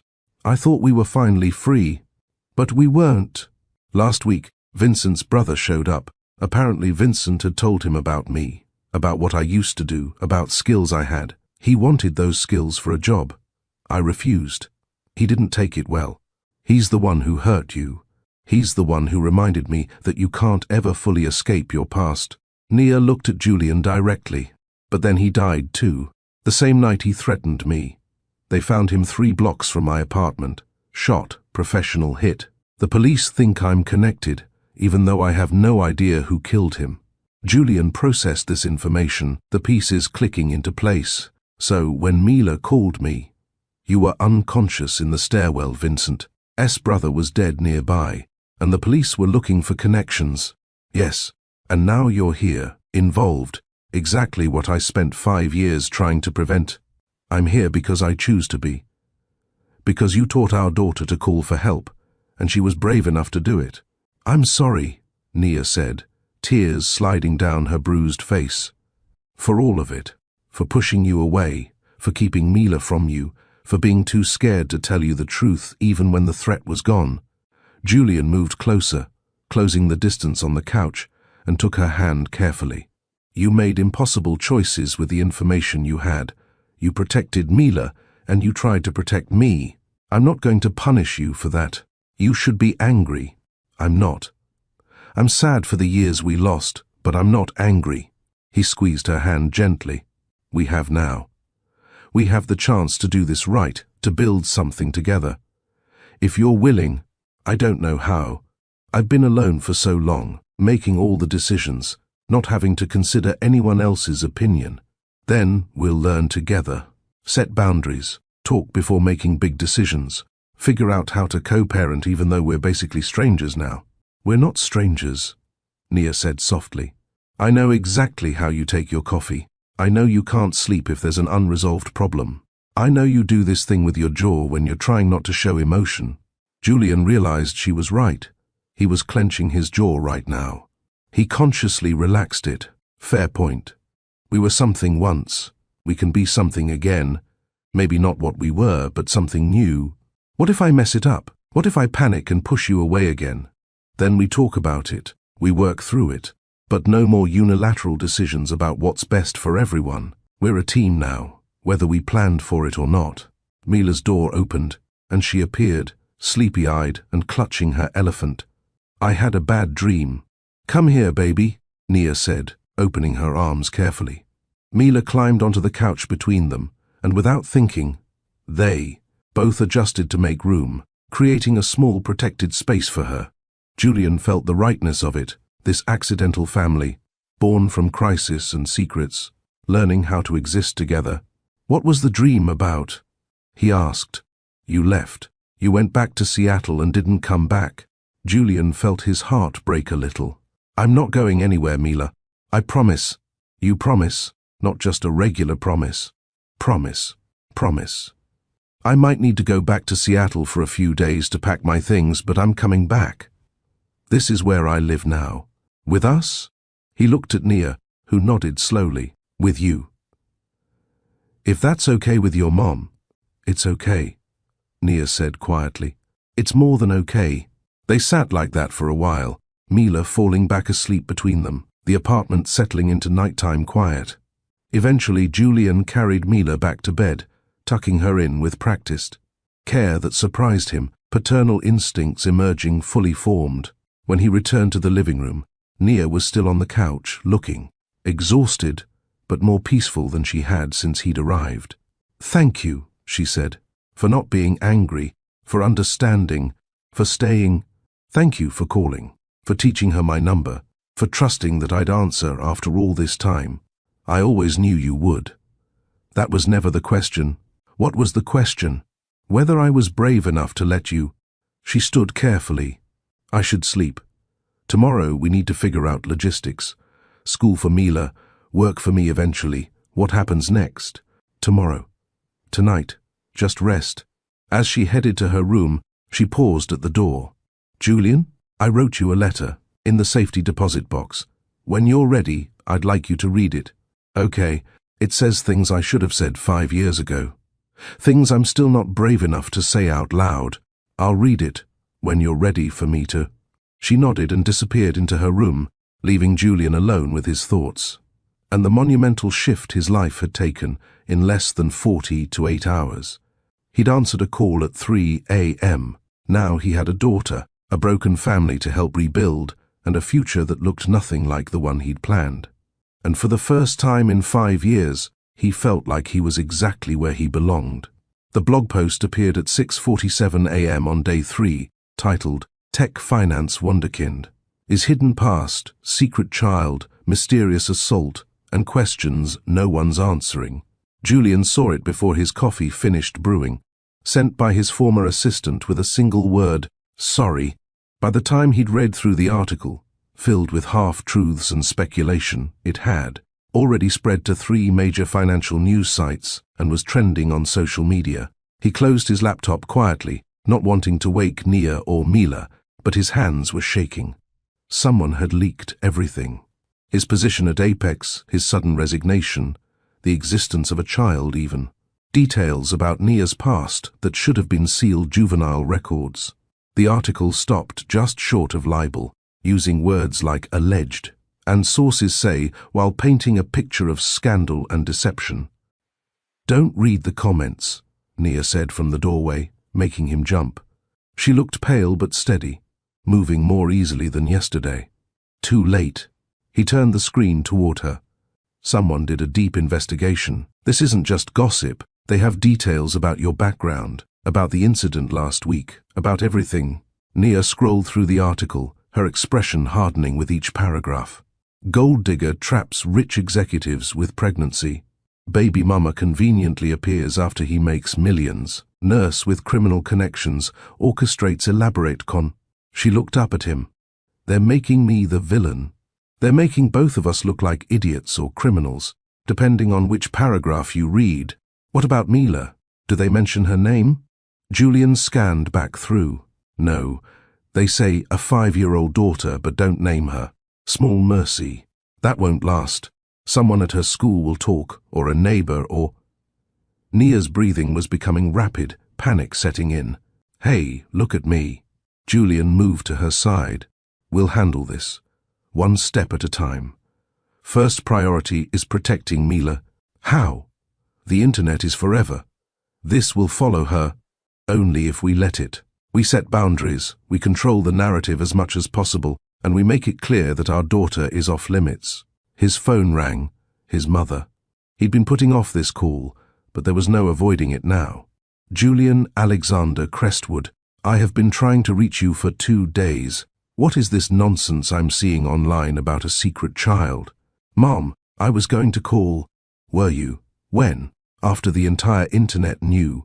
I have a granddaughter and I'm finding out from my bridge club. It's complicated. 5 years old, the article says. 5 years you've known? 1 week. I've known for 1 week, Mom. Silence. Then softer. What? He explained, condensed version, hitting the essential points. When he finished, his mother was crying. Oh, honey. That poor girl, raising your baby alone, thinking she was protecting you. And that sweet child, when can I meet her? Soon, I promise. Right now we're just trying to contain this media situation. Julian, listen to me. I don't care what those vultures say online. You do right by that little girl and her mother. Everything else is noise. He hung up feeling marginally better, then noticed the news van pulling up to the apartment building. Through the window, he could see a cameraman setting up. They found us, he said grimly. By 8 a.m., there were 2 vans, several photographers, and a handful of people with phones hoping for viral content. Julian called his lawyer, then a crisis management firm he'd worked with, in Seattle, then started making a list of non-negotiable boundaries. We need to get Mila to school without running that gauntlet, Nia said. peering through the blinds. Does the building have a back entrance? Service entrance near the parking garage. Residents have keycard access. 20 minutes later, they smuggled Mila out through the service entrance. The little girl treating it like an adventure, despite the tension radiating from both adults. Are we spies now? She whispered. Something like that, Julian said. Cool. Do spies get waffles after school? Absolutely. But at school, 2 photographers were already waiting. Julian's entire body went rigid. He parked but didn't get out immediately, assessing the situation. Stay in the car, he told Nia, then got out and approached the photographers directly. Gentlemen, you're on school property without authorization. You have 30 seconds to leave before I call the police and the school board. Just a few questions, Mr. Crestwood. How long have you known about your daughter? 20 seconds, and if I see any photos of my child anywhere, I will pursue legal action. So aggressive you'll need to explain it to bankruptcy lawyers. Do I make myself clear? Public interest, Mr. Crestwood. You're a public figure who... I'm a private citizen who resigned his position. My child is absolutely off limits. 15 seconds. The school principal appeared, flanked by security. This is private property. Leave now or be escorted out by police. The photographers retreated to the sidewalk, technically public property, but at least they weren't on campus. The principal pulled Julian aside. Mr. Crestwood, we're implementing additional security measures. No unauthorized visitors, no photographs on campus. Mila's safety is our priority. Thank you. I'm sorry for bringing this to your doorstep. You didn't bring it. Irresponsible media did. We'll protect our students. Inside the car, Mila had her face pressed to the window, watching everything.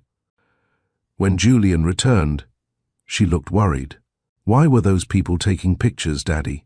The word Daddy, said so naturally now, nearly undid him, but he kept his composure. Sometimes when someone is in the news, people get curious. They want pictures and stories. Are you in the news? Right now, yes, but it'll pass. In the meantime, if anyone you don't know tries to take your picture or ask you questions, what do you say? Mila thought about it, remembering their earlier conversation. No pictures, please. Perfect. And then you find a teacher or trusted adult immediately. Can you do that? Yes. Like a spy code. Exactly like a spy code.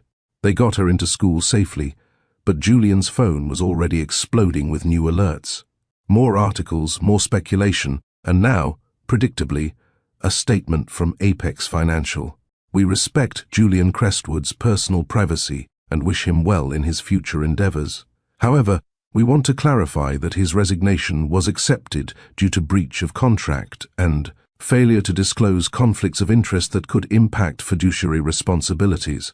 They're covering themselves, Julian muttered, showing Nia the statement, making it sound like I did something wrong. Did you? Technically? I had a morality clause, full disclosure of anything that could impact company reputation, but I didn't know about Mila when I signed it, and by the time I found out, I'd already resigned. Will they sue? Probably. Let them. I have documentation of my resignation timeline. He looked at her seriously. Nia, this is going to get worse before it gets better. My old life isn't letting go quietly. If you want me to step back, handle this from a distance. No. Her answer was immediate and fierce. We're not doing that again. No more protecting each other by pushing away, even if it means dealing with this circus. Even then, back at the apartment, they made a plan.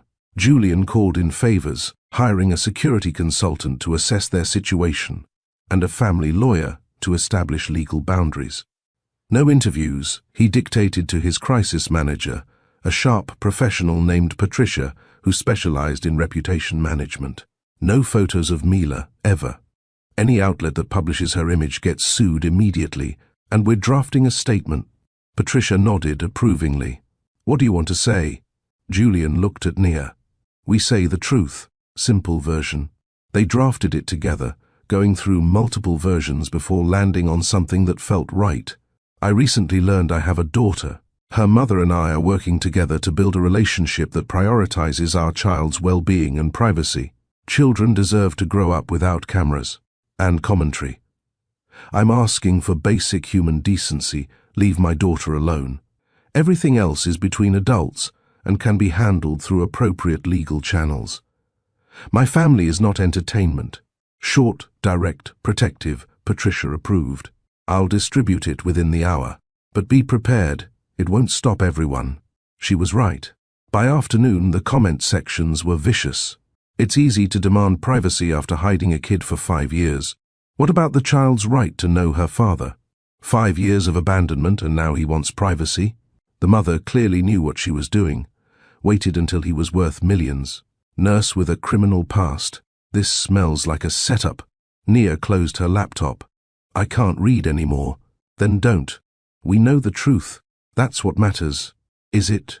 She gestured at her phone, still buzzing with notifications. My supervisor called. They're putting me on extended leave pending an internal review of my connection to the death last week. Friends I haven't heard from in years are suddenly messaging, asking if the stories are true. This is affecting my entire life. Julian moved to her side. We'll handle each thing as it comes. The lawyer is already drafting responses. This is your life now, Julian. Constant damage control because of decisions I made 5 years ago. No. This is temporary chaos because people are invasive and cruel, but it will pass. Media cycles move fast. Something else will grab their attention. And if it doesn't, then we live our lives anyway. Mila goes to school. You return to work when you're cleared. I find new employment in Austin. We keep building what we started. At school pickup, they were ready. The security consultant had arranged for an off-duty police officer to accompany them. The photographers were back. More aggressive. Nia, did you plan this reunion? Mr. Crestwood, how does it feel knowing you missed 5 years of your daughter's life? Is the assault connected to your past, Nia? Was the child part of a long-term plan? Julian positioned himself strategically, blocking any angle to where Mila would emerge. When she came out, chattering about her art project, he scooped her up, shielding her face with his hand. No pictures, please. Mila called out, remembering her line. One photographer persisted, shoving a microphone toward them, trying to get it near Mila's face. Julian stopped, set Mila down carefully behind him, and stepped directly into the man's space. If you ever, he said, voice deadly quiet, but carrying absolute authority, put a microphone near my daughter again, we will have a very different conversation. Am I understood? The photographer smirked, sensing a confrontation that would make good footage. Is that a threat? It's a promise. I have lawyers who specialize in making problems disappear. I also have resources you can't imagine and patience that has completely run out. Test me if you want. See what happens. The moment was caught on video, of course. By evening, it was trending. Millionaire dad threatens reporter. The optics were terrible. Patricia called, frustrated. You can't threaten the press, Julian. It plays right into their hands. He was targeting my 5-year-old daughter with a microphone.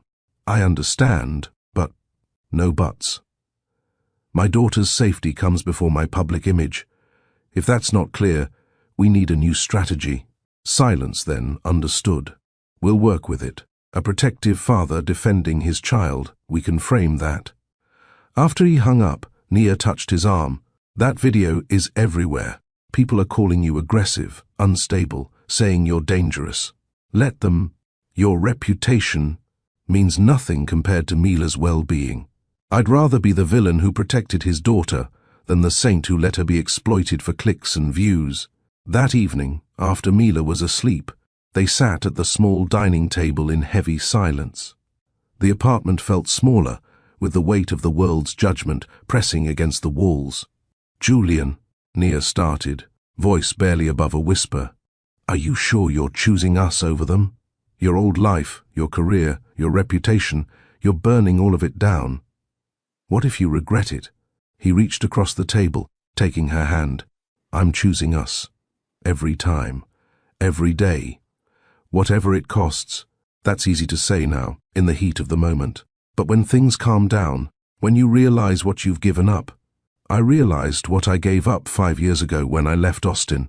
I've spent half a decade building a life that looked successful but felt empty. Now, I have a daughter who calls me daddy, who trusts me to protect her, who does math in her head and argues about whether unicorns are real and makes everything make sense.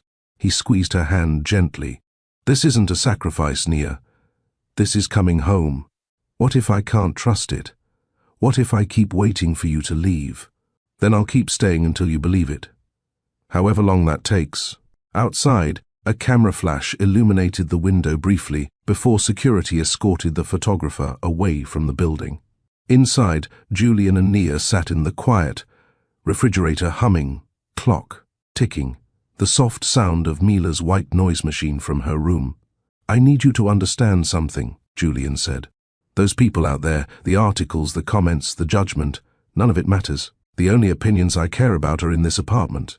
Yours and Mila's. If you say stay, I stay. If you say go, I go. But it's your call, not theirs.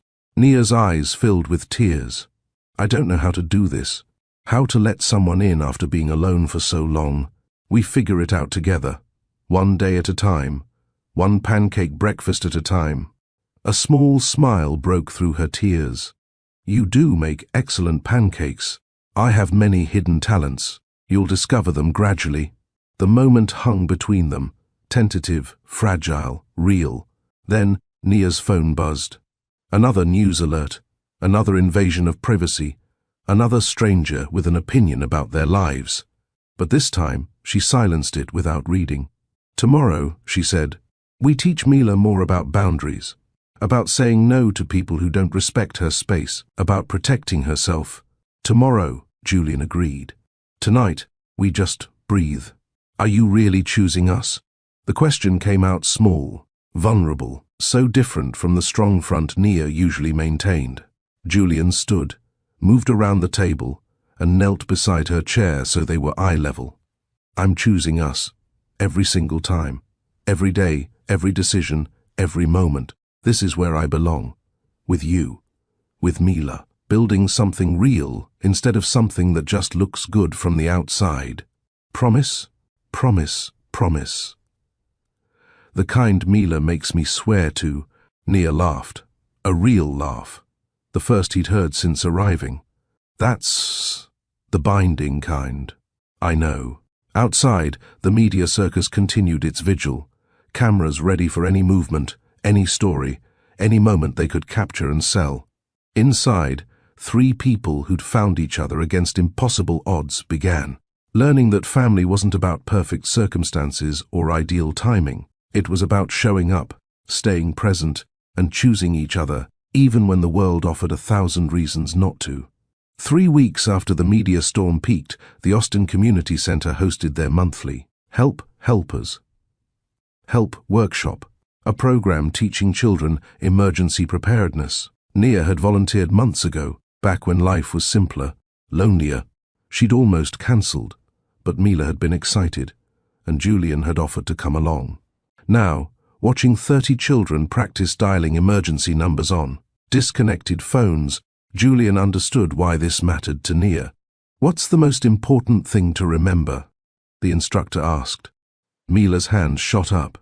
Say your name clearly and where you are. Exactly right. And why? Because help can't come if they don't know where to go. Mila spoke with the confidence of someone who'd lived this lesson. And you have to be brave even when you're scared. The instructor smiled. Has anyone here ever had to call for help? Mila's hand went up again, slower this time. I called someone when my mama was hurt. He came all the way from Seattle. Several parents turned to look at Julian, some with recognition from the news coverage, others just curious. The viral video had died down, but hadn't disappeared completely. That was very brave, the instructor said gently. What made you decide to call? Mama told me to. She said there are people who will always answer if you really need them. You just have to be brave enough to ask. After the demonstration, Nia stood to address the group. Julian watched from the back, Mila beside him coloring in her workbook. I'm Nia Cole, pediatric nurse at Austin General, she began, her voice steady despite the eyes on her. I see a lot of emergencies, and I can tell you that asking for help is not weakness, it's wisdom. Teaching our children to reach out when they're scared, hurt, or lost might be the most important thing we ever do. Her eyes found Julian's across the room. Sometimes we think we're protecting people by not asking for help. We think we're being strong by carrying everything alone. But real strength is knowing when to make that call, send that message. Reach out even when you're terrified of being a burden. Several parents nodded. A few wiped their eyes. Mila had stopped coloring, listening to her mother with complete focus. My daughter called for help when I couldn't.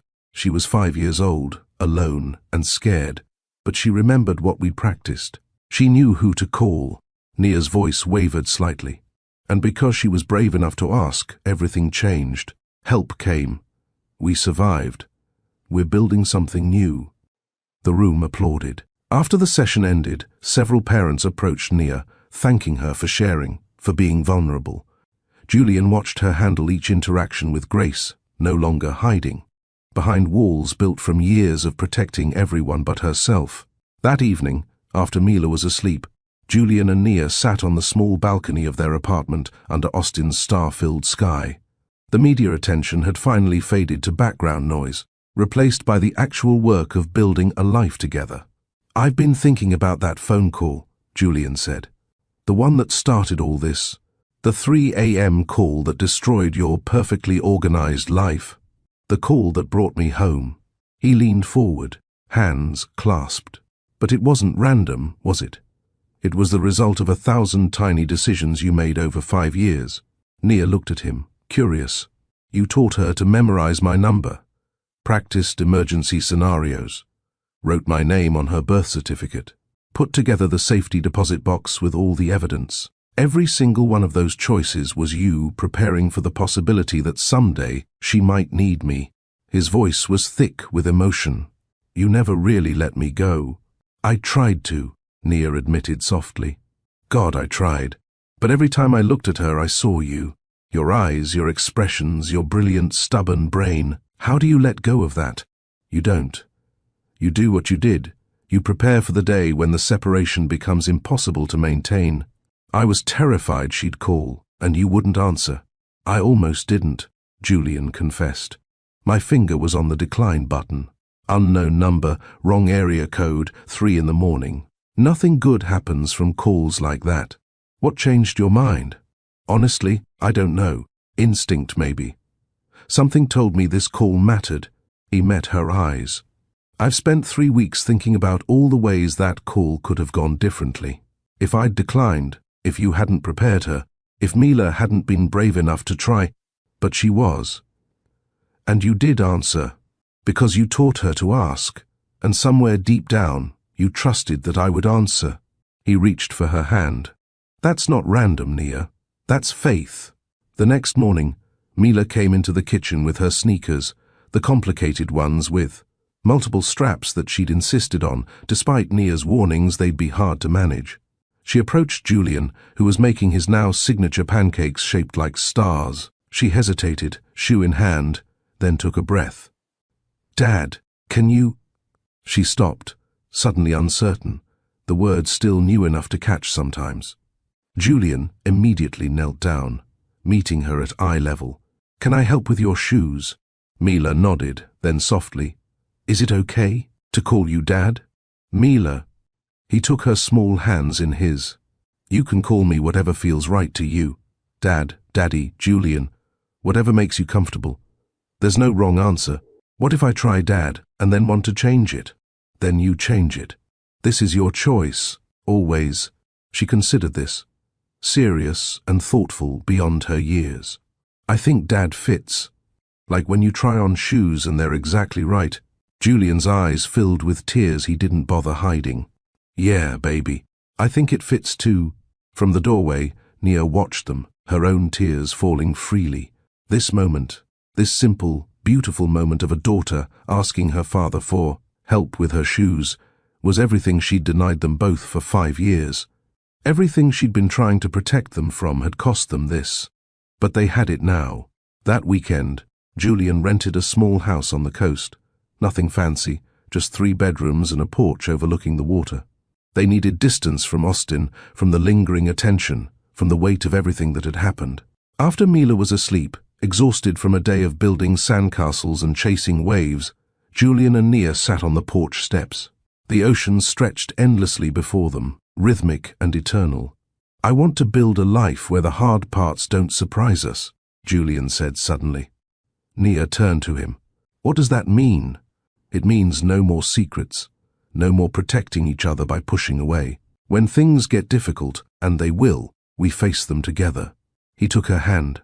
"I want the slow version, Nia, not the dramatic reunion, not the whirlwind romance that crashes and burns. I want the kind of forever that's built on 1,000 tiny choices to stay. That's not very exciting." "I've been excited. It gave me ulcers and emptiness." He smiled slightly. "I'll take boring and real over exciting and hollow any day."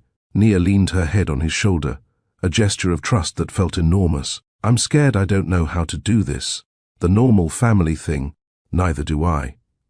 We'll figure it out together. What if we mess it up?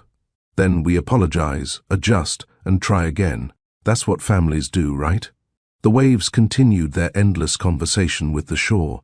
Above them, stars appeared one by one as darkness deepened.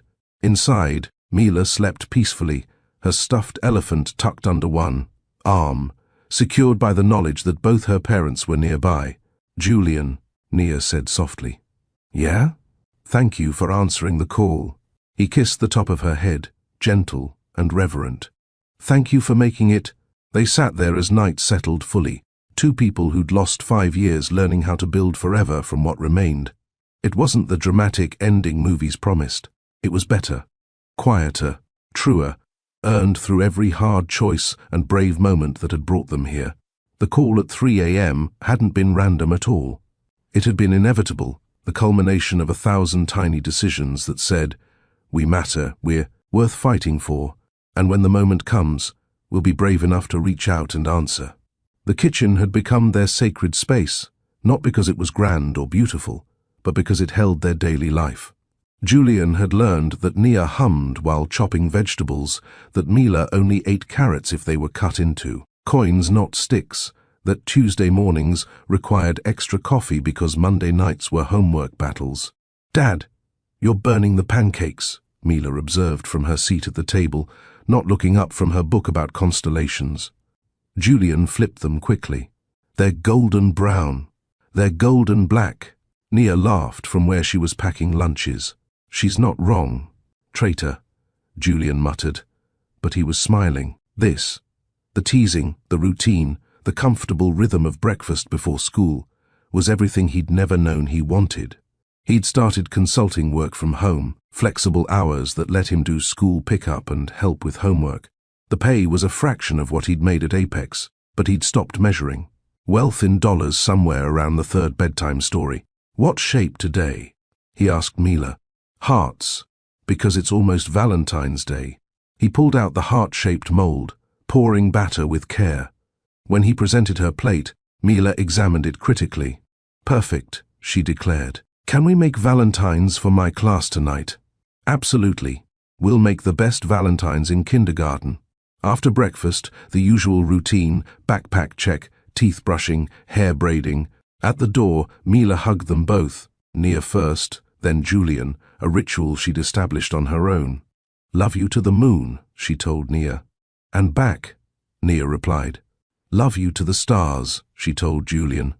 "And beyond," he answered. At school pickup that afternoon, no photographers waited.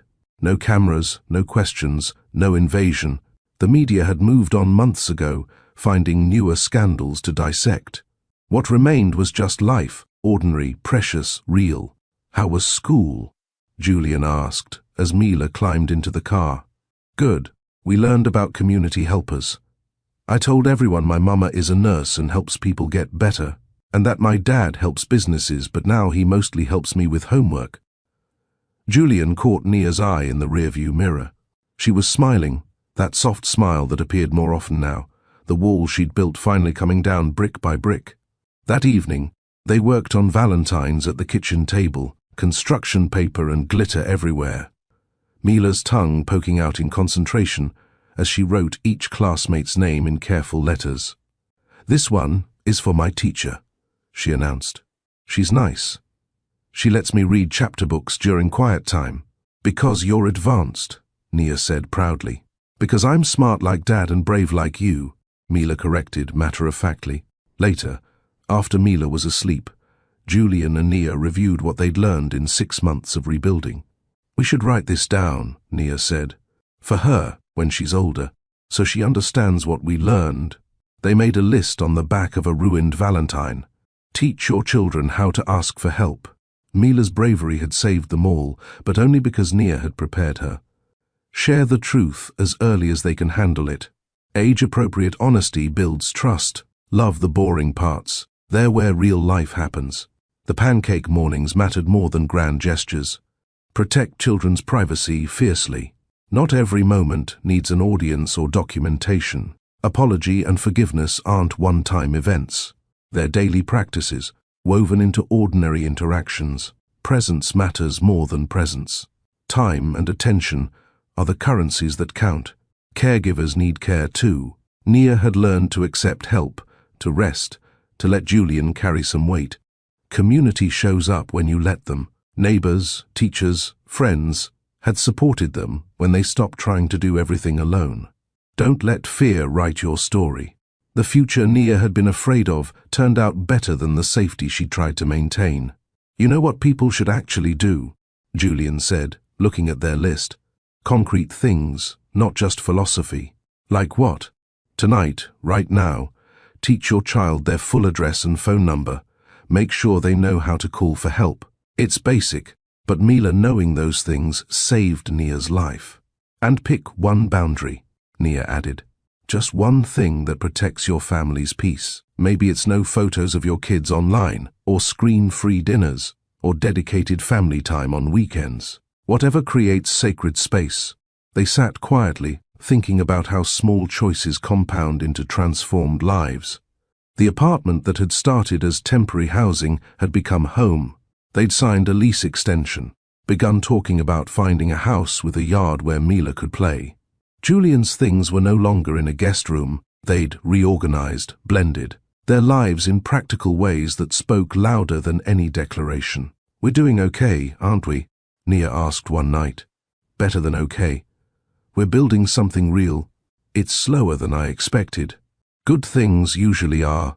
The call at 3 a.m. had set everything in motion, but it was the 1,000 small choices after that built their forever. Every breakfast, every homework session, every bedtime story, every moment of choosing presence over convenience. The bluebonnets were in full bloom when they returned to the field where they'd taken their first family photo.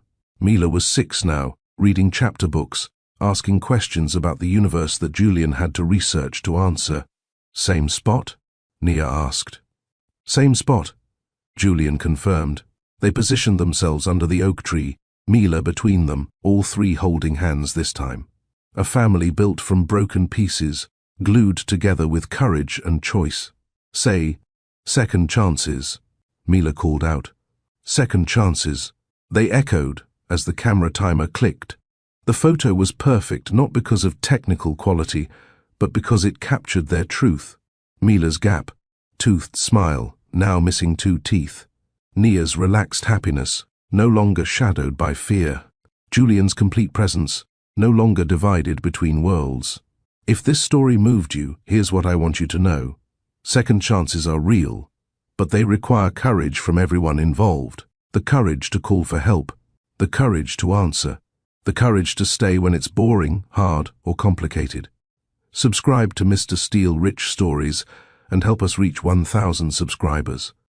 We're telling stories about real people facing impossible choices and finding their way through. Drop your biggest takeaway in the comments. What resonated with you? What will you do differently after hearing Julian, Nia, and Mila's story? Share this with someone who needs a reminder that it's never too late to answer the call, rebuild the bridge, or start again. First, teach your child their full address and 1 emergency contact number. Practice what to say if they ever need help. These simple preparations could save a life. Second, Pick one boundary to protect your family's sacred space this week. Maybe it's no phones at dinner. Maybe it's one evening without screens. Maybe it's protecting your children's images online. Start small, but start. These choices matter more than you know. Julian answered a 3 a.m. call from a child he didn't know existed. That choice changed 3 lives forever. Nia taught her daughter to ask for help when she needed it most. That preparation saved them all. Mila was brave enough to reach out to a stranger because her mother promised he would come. They were all right. The question isn't whether second chances exist. They do. The question is whether you'll be brave enough to reach out, present enough to answer, and patient enough to build something real from the wreckage of what was. Sometimes the most important call you'll ever receive comes at 3 a.m. from someone you've never met. Sometimes the bravest thing you'll ever do is teach someone to ask for help.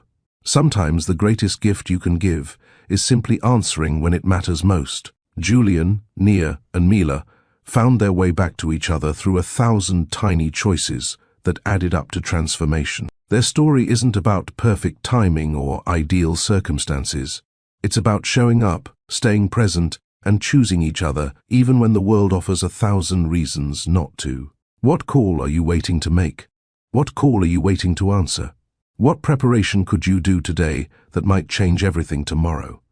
The phone is ringing. Someone needs help. Someone is being brave enough to ask. Will you be brave enough to answer?